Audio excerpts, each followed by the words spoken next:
Ya puji Tuhan, sudah kita masuk pagi hari dalam pasalnya yang ketiga. Kita lihat bersama pada ayat yang pertama sampai ayat yang ke-6. Sama-sama kita baca ayat pertama sampai ayat yang ke-6. 1, 2, 3. Adapun ular ialah yang paling cerdik dari segala binatang di darat yang dijadikan oleh Tuhan Allah.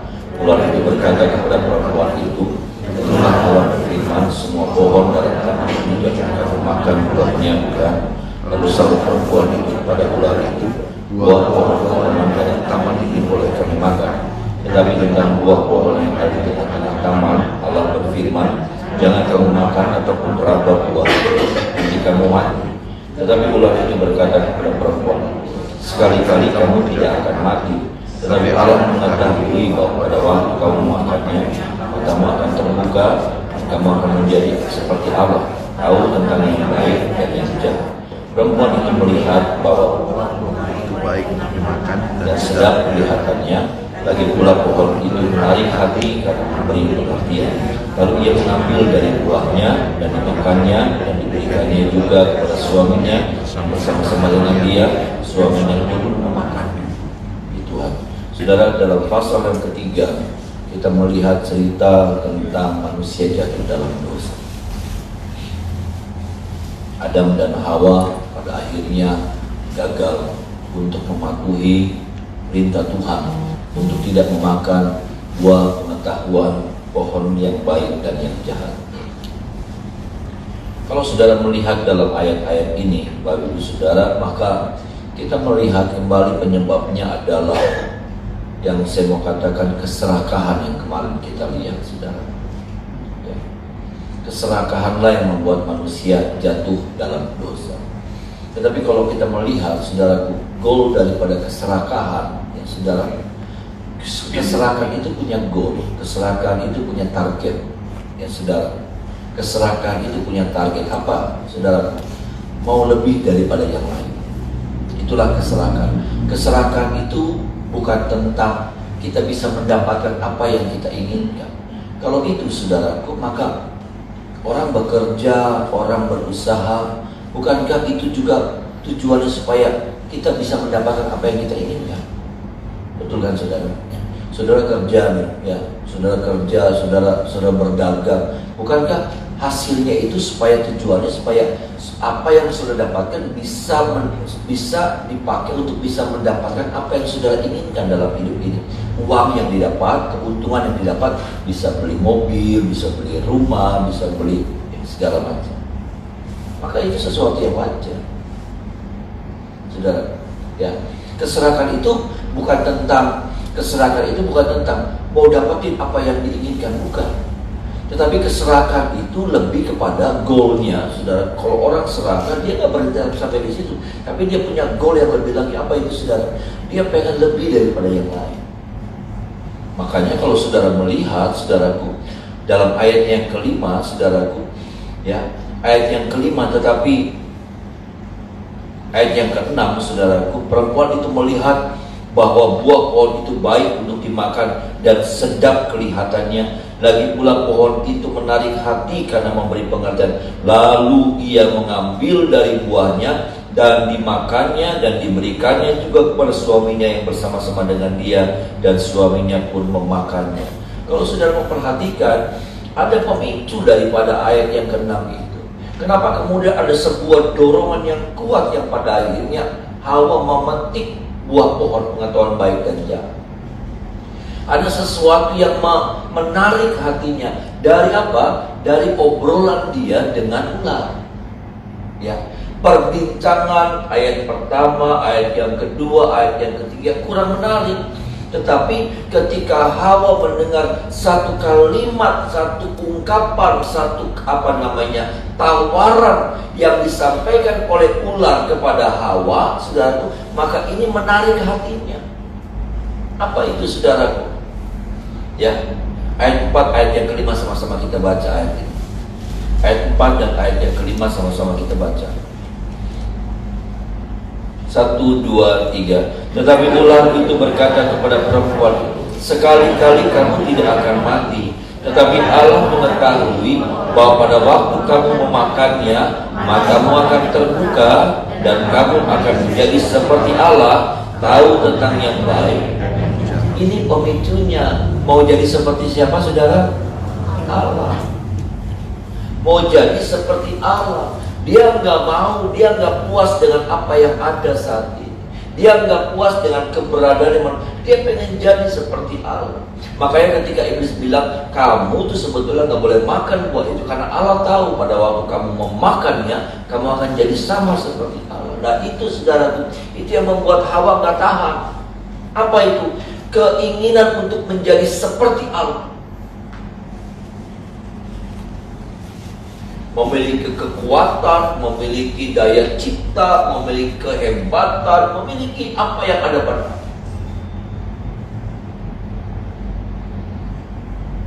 Kita juga disuruh seperti Allah, tetapi disuruh jadi memiliki karakter seperti Allah. Ada amin saudara. Tetapi Hawa beda.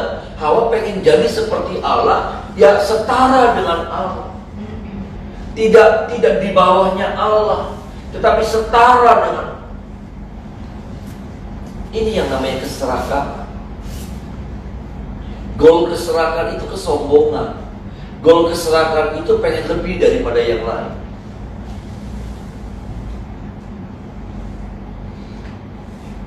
Sekali lagi, keserakahan itu bukan tentang kita bisa mendapatkan apa yang kita inginkan. Kalau itu enggak, saudara. Kalau itu enggak apa-apa. Menurut saya ya, saudara. Karena toh pada prinsipnya ya seperti itu. Kenapa kita dagang, kenapa kita kerja, kenapa kita mikir keras, kenapa kita berinovasi di dalam berusaha, dalam berbisnis. Supaya apa? Ya pundi-pundi kita bertambah. Ada amin, saudara ya. Ketika pundi-pundi kita bertambah, maka ya lebih gampang gitu. Mau beli apa lebih gampang, mau beli ini gampang, mau nyekolahin anak, mau apa lebih gampang. Dan buat saya itu sesuatu yang wajar, sesuatu yang sah-sah saja. Apakah berdosa? Tidak. Tetapi ketika manusia, ketika kehidupan kita memiliki targetnya adalah lebih daripada yang lain. Untuk apa? Untuk sebuah kesombongan. Nah itu sebuah dosa. Kau berkati saya supaya saya nggak kayak orang sebelah. Nah itu sudah jadi dosa. Nah hati-hati itu sudah. Ya, hati-hati dengan keinginan. Biarlah keinginan kita, Tuhan berkati saya supaya hidup saya juga jadi berkat bagi banyak orang. Ada amin, saudara. Tuhan, saya nggak puas jadi berkat buat 10 orang. Saya pengen jadi berkat buat 20 orang. Tuhan, saya sudah jadi berkat buat 20 orang. Saya pengen jadi berkat buat 50 orang. Bukan supaya orang memandang kita dengan pandangan yang berbeda. Bukan supaya orang menghormati kita tidak seperti waktu hari-hari yang lalu. Sekarang orang lebih hormat sama kita, Bu. Ini nih saudara, kesombongan ini. Kenapa? Karena kesombongan ini punya kekuatan yang hebat. Saya melihat saudara, dosa yang awal mula adalah dosa kesombongan. Induk dari segala dosa, makanya Tuhan sangat membenci sekali yang namanya dosa kesombongan. Tuhan sangat membenci sekali. Saya melihatnya seperti itu. Saya tidak meremehkan dosa-dosa yang lain ya. Tapi yang saya lihat, dosa kesombongan itu sesuatu yang karena surga diserangnya sama dosa kesombongan. Dosa yang lain, dosa zina, dosa pencurian, dosa apa tak ada. Tapi dosa kesombongan ini, saudaraku, yang masuk bisa menerobos kekudusan, kesucian yang sorry. Dosa sombong itu angel, saudara. Ya, sombong itu angel. Ya. Baru punya sepeda bisa sombong. Iya kan, saudara? Punya sepeda pendidikannya itu beda. Ya, intinya saudara, beda. Iya. Orang sombong tuh nggak bisa bilang nih kalau kamu punya uang segini kamu sombong, nggak bisa. Orang yang punya uang bisa sombong. Karena ya itulah kesombongan, saudaraku. Itulah sebabnya Bapak Ibu Saudara, pagi hari ini kita diajar sama firman Tuhan supaya kalaupun sekalipun Allah satu saat memberkati kita dengan berlimpah-limpah, tetapi berkat itu kita pakai untuk memuliakan Allah lagi. Berkat itu kita pakai ke apa ya? Bukan cuma berkat, kepercayaan Tuhan. Saya mau kalau sampai Tuhan pakai saya mau supaya saya bisa jadi berkat bagi banyak orang. Perkataan ini saudara, semakin kita diangkat Tuhan, perkataan kita semakin tajam, perkataan kita semakin didengar orang. Ada amin saudara? Ya.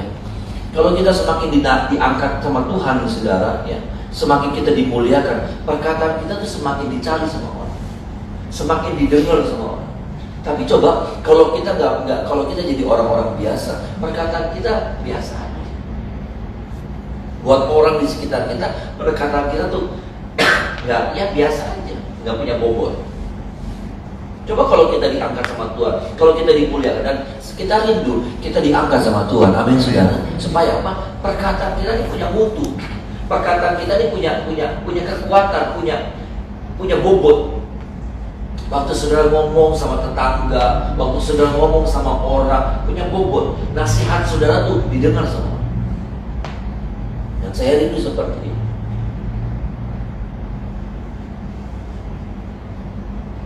Tolong kita saudara, ya, supaya jangan sampai sudah kita kerja, kita berusaha, kita berbisnis, tujuan itu kita melayani, saya melayani tujuan apa? Supaya saya lebih tinggi daripada yang lain. Benar nih. Saya semakin Tuhan urapi saya, Tuhan urapi saya dalam hati saya supaya saya lebih tinggi daripada hamba-hamba Tuhan itu. Ya ngerti? Ngerti?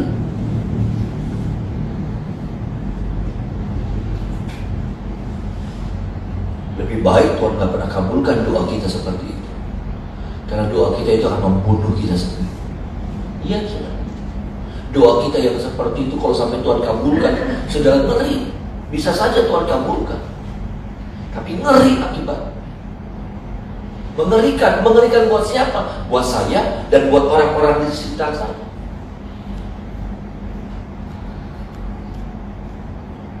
Biarlah kita menjadi kerinduan kita semakin diberkati, kita semakin dimuliakan, Tuhan semakin dibesarkan lewat hidup kita. Dan semakin banyak gitu saudara, semakin banyak jiwa-jiwa yang diberkati, orang-orang yang diberkati lewat kehadiran kita, lewat perkataan kita, lewat berkat yang ada pada kita. Tolong kita saudara.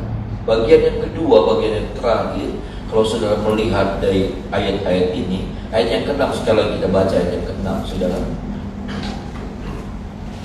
Ayatnya yang ke-6, sama-sama kita baca ayat yang ke-6. 1, 2, 3. Perempuan itu melihat bahwa buah pohon itu baik untuk dimakan dan sedap kelihatannya. Lagi pula pohon itu menarik hati karena memberi pengertian. Lalu dia mengambil dari buahnya dan dimakannya dan diberikannya juga kepada suaminya bersama-sama dengan dia, dan suaminya pun makan.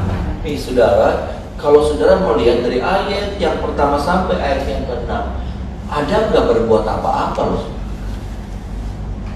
Adam nggak berkata-kata apa-apa. Adam nggak bereaksi apa. Itu yang disesali. Nanti ketika Tuhan datang, saudara, Adam, di mana engkau? Baru dia ngomongnya keras, ngomongnya sambil teriak. Apa yang dia katakan? Dia nyalain dan Hawa. Dia teriak, perempuan yang kau tempatkan ini.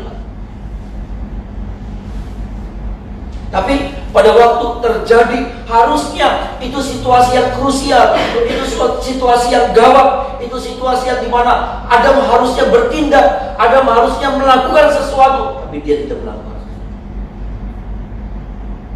Tetapi ketika harusnya dia tidak melakukan sesuatu, dia nggak usah teriak, malah dia teriak.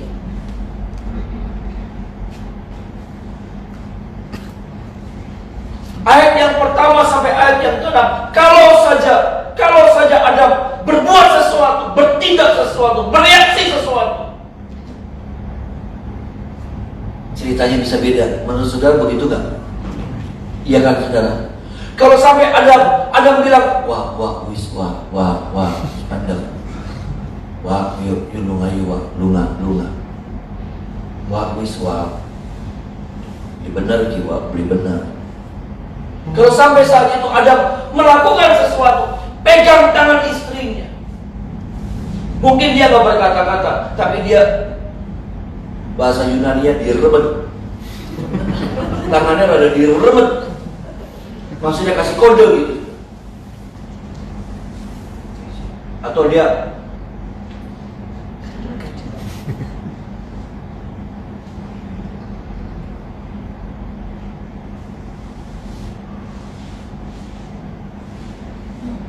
nggak ngelakuin apa.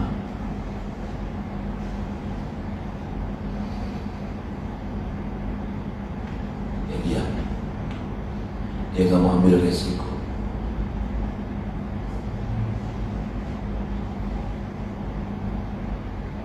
Ada orang berkata begini, ada pepatah, ketika orang benar berdiam, maka kekacauan terjadi.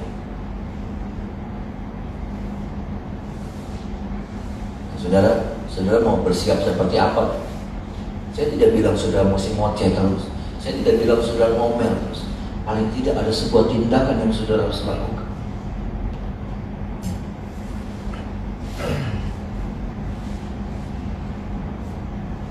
Di situ ada resiko ketidakterimaan, ada resiko ribut, ada resiko macam-macam.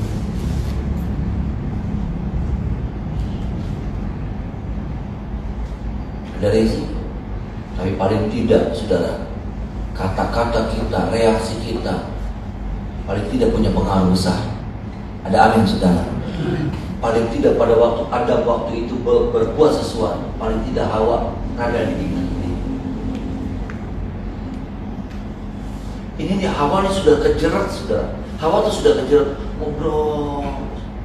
Dan saudara kan kita sudah belajar bahwa iblis itu Alkitab ayat yang pertama saja bilang, adapun ular ialah yang paling cerdik. Ya, dalam bahasa aslinya, dalam bahasa Inggris dikatakan kata wise, bukan cerdik, tapi bijak. Yang saya katakan, saudara, ular itu saudara sudah ngamatinya berapa lama? Bukan sebulan saya percaya, bukan setahun saya percaya, ya, tapi sudah bertahun-tahun. Karena yang saya tahu, menurut saya, ukuran kekekalan, ukuran apa namanya? Waktu mulai dihitung itu pada waktu Adam dan Hawa jatuh dalam dosa. Itu waktu baru dihitung menurut saya. Waktu Adam dan Hawa belum jatuh dalam dosa, waktu belum dihitung. Jadi nggak tahu tuh saudara berapa lama ular nunggu ngamatin, ya saudara nitenin, saudara ngamatin di mana nih titik lemahnya, di mana nih kira-kira situasi yang seperti pagi, siang, sore, malam, menjelang malam. Di mana nih lagi apa nih? Kalau kira-kira kalau lagi apa namanya? Ya kalau kita pakai, kalau lagi akhir bulan, moodnya enak enggak? Kayak sih lagi moodnya lagi enak, gaji ada terkasih duit sentuh, ya lagi langgan duit ngapain? Gawane ngamuk, kang duit toko. Malah awal bulan moodnya malah nggak enak, ya kenapa? Karena mesti menggaji orang saudara awal bulan, ya mesti keluar duit. Jadi amatin tuh saudara, amatin, ketemu sebuah kesimpulan, waktunya seperti ini, kondisinya seperti ini, pas lagi mukanya Hawanya lagi begini, siapa yang diganggu? Hawa ada, oh itu perdebatan, ngerti ya saudara? Itu perdebatan, itu tuh setan tuh punya teamwork, setan tuh punya teamwork. Ya, punya kerja tim. Kira-kira siapa yang diganggu? Adamnya apa Hawanya? Itu hasil pengamatan. Itu bukan main labrak, itu bukan main hajar, itu bukan main sikat. Sudah diamati.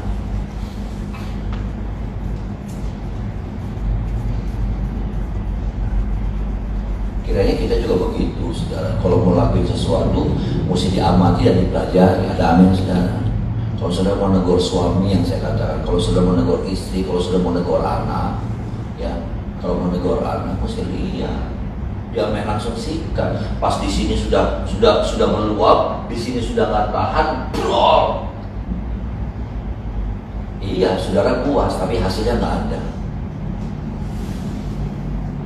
Iya, baik yang sudah sampai, yang ngingetin, tapi waktunya nggak tepat. Iblis jagoan, iblis pintar, iblis tahu kapan dia ngomong, di waktu yang seperti apa dia bisa jatuhin. Jadi sekali dia komunikasi itu, saudara tahu, itu bukan 2-3 kali percobaan, 1 kali. Hebat. Saudara tahu, Adam dan Hawa itu ciptaan unggulannya Allah. Iya kan? Itu Adam dan Hawa tuh, itu tuh apa namanya? Prototype. Yang sudah diteliti, yang sudah dirancang sedemikian rupa. Bayangin. Itu bukan produk asal-asalannya Tuhan juga, bukan. Tapi kalahnya di mana? Kalahnya di soal mengamati dan kesempatan kapan waktu yang terbaik.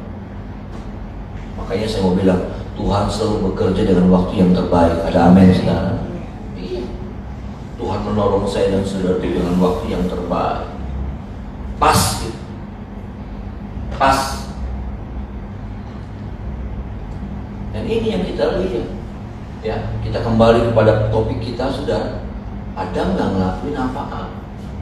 Saya tidak bilang cuma laki loh, saudara. Ya, kita bicara tentang peran kita sebagai orang percaya, anak Tuhan. Bahwa ketika ada terjadi, kita melihat sesuatu, kita nggak boleh diam. Tetapi ingat juga, kita harus juga melihat situasi, kondisi. Kapan kita bicara, kapan kita tegur, kapan kita, memang kita sering kali gagal, tapi paling tidak kita diingatkan pagi hari. Supaya apa? Waktu kita bicara, waktu kita ingatkan, sespleng, saudara. Hasilnya, goalnya luar biasa. Ada amin, saudara. Itu yang kita ingin. Tapi jangan juga karena kita terlalu hati-hati. Saya pikir Adam terlalu hati-hati. Ya, Adam mau ambil risiko. Adam takut Hawa nanti kesinggung. Adam takut Hawa disakiti. Adam takut Hawa nanti seperti dipermalukan di depan ular. Mungkin karena dia terlalu sayang sama Hawa.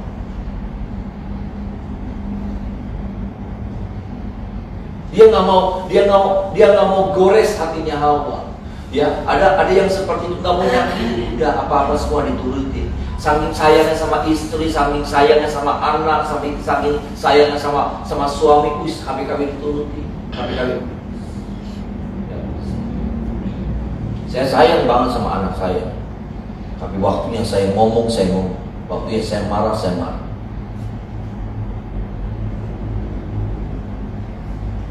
Nggak bisa.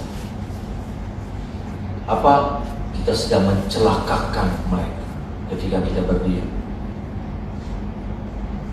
Tapi sekali lagi, kembali lagi, kita harus pilih waktu yang tepat. Nanti akhirnya suara kita nih kayak apa? Kayak kaleng kerupuk. Maaf nih, saudara. Ya, kalau kita terlalu umbar omongan kita, nanti suara kita kayak kita lagi gembrong kaleng kerupuk tuh, kalengnya kongguan, yang ada artinya.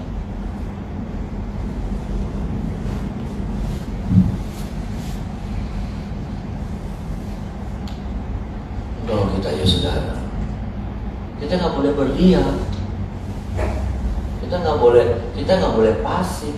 Yang saya percaya sekali lagi, kalau ada waktu itu, ambil sesuatu tindakan kecil saja mungkin. Tapi saya tidak melihat itu, saya tidak menemukan itu. Alkitab tidak mencatat itu, bahwa Adam kedip mata sama Hawa, Adam colek Hawa. Enggak ada. Adam cuma dia. Mungkin ada sebuah pergumulan dalam hatinya, cuma Adam dia. Ada sesuatu yang dia pengen lakuin, tapi dia. Akhirnya dia lebih memilih dia.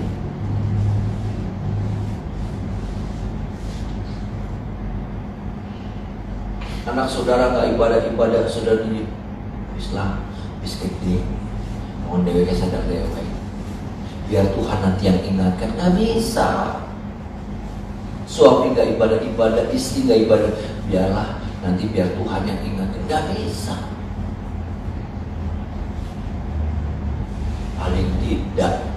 Paling tidak, saya cuma bilang, paling tidak tugas kita sudah kerjakan. Diterima atau tidak reaksinya ya sudah. Paling tidak kita tidak bersalah di hadapan Tuhan. Paling tidak. Kalau sudah baca Yehezkiel lebih tajam lagi. Yehezkiel bilang begini, kalau ada orang salah kamu diam, darahnya tertanggung atas kamu. Ngeri. Ada orang salah, kamu diam, ya, maka dia mati, tetapi darahnya ditanggung.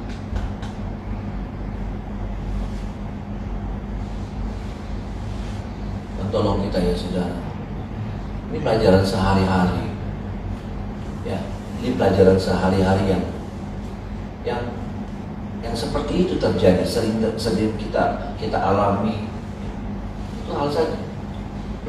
Kita minta hikmat Tuhan, ya, supaya pada waktu kita bicara kita tahu kapan harusnya kita bicara, kapan juga harusnya kita stop ngomong. Ular tuh tahu kapan dia harus stop ngomong. Pada waktu sudah selesai, dia udah hilang.